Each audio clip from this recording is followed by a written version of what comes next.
We begin with Palm Sunday, that queer story set a week before Christ's crucifixion, in which he is greeted with jubilant cries of Hosanna, Hosanna, by children nonetheless, also by grown men, also by grown women. The whole city, it says in Matthew, was, quote, moved. They said, "Who is this guy?"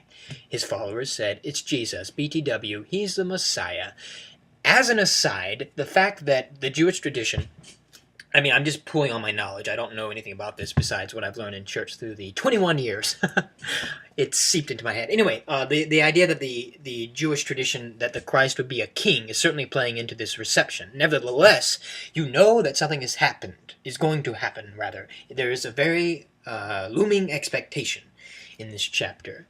The previous chapter explains that the disciples were afeared to enter Jerusalem. Why were they afraid? Because, as it is not highlighted in Mark, but it is explained in John, the religious leaders have been trying to kill Christ for a number of days, and years now, or rather a year or two. And so he'd been on the periphery of Palestine, avoiding them.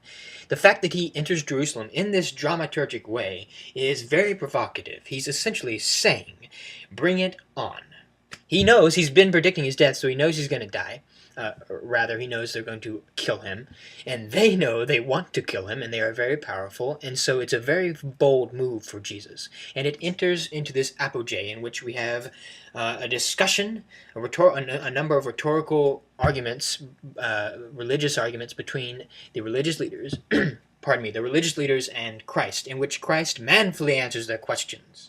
I mean, he was so bold as to enter the temple and to throw the tables over, kick people out, and stand there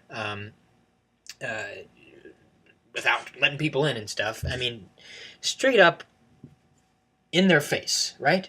And that's essentially where we end up with these two chapters. And that, to me, is at least a fascinating anecdote. Series of anecdotes, a weird little story, but fascinating. And of course, we know as Christians, and we've read Matthew, so I assume you know that the cross is coming. And of course, that is in the back of our heads while we read this story. We can't really help that.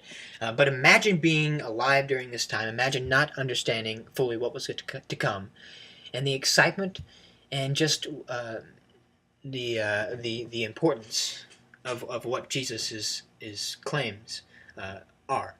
And imagine just being someone watching this unfold. It's rather illuminating to come at it from that perspective. Okay, this is all for this week. Enjoy your week. Until next week.